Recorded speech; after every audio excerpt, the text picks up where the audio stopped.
Hey everybody, Gary here with Pal Music, and in this quick lesson, I want to give you 2 tips to help develop a really light touch on the guitar, where you're not using more force or energy in your left hand especially than necessary. This will also help prevent sore fingertips, hand fatigue, and also make you much more agile on the fretboard. Now check this out. I'm going to play this note on the 3rd fret of the high E string.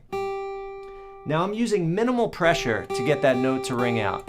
Right? If I put any less pressure, just minimal pressure. Now if I keep that same pressure and I back up on the fret, look what happens. It buzzes.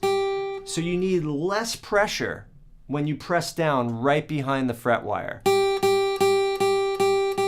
If I keep that same pressure, this happens, and then I have to press twice as hard back here. So always try to play as close to the fret wire as possible.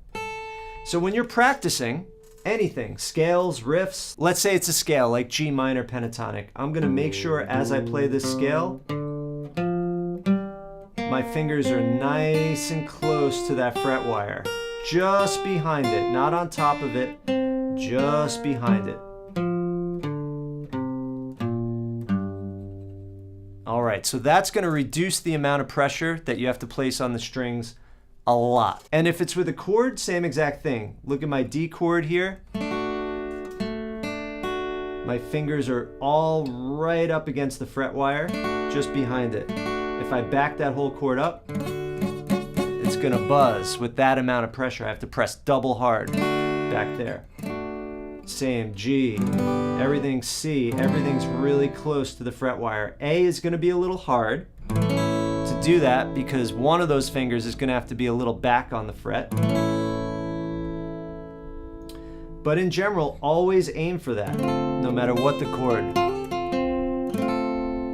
Okay, the second thing is train your fingers to press as lightly as they're able to get the sound that you want. Okay, so let's again take that note on the 3rd fret of the E string, this note G. Start by playing the note so that it rings out.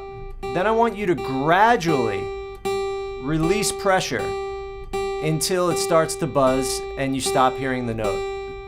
Very gradually. You want to have, you see that? I started to lose it. Really gradually, because you want to be able to feel the subtle differences in pressure, okay? So let's do that again. So now start from the buzz and just start to press in until you hear the note. There it is. Now teeter back and forth between hearing it and not hearing it and get a feel for that. Okay. Now you might want to do this within the context of a chord and not a single note. So let's take like a D chord. All right, so now I'm going to do it just with the 1st finger.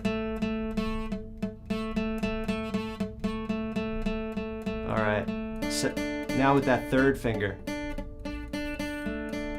Put those 2 together. And now the last finger, the 2nd finger on the E string.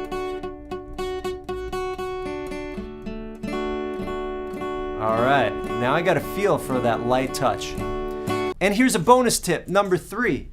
The harder you strum and the harder you pick, the harder you have to press on the fretting hand. So here's that note again, 3rd fret on the high E, G. I'm picking super lightly with very little pressure on the fretted note. Now if I pick harder, it buzzes. So if you want to be able to press really lightly, then you have to strum and pick lightly. So here's really light pressure with really light strumming. Now if I want to play harder, I got to press harder.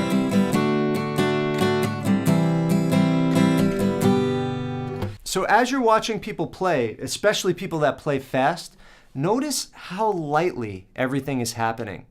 They're really not picking hard, they're not pressing hard.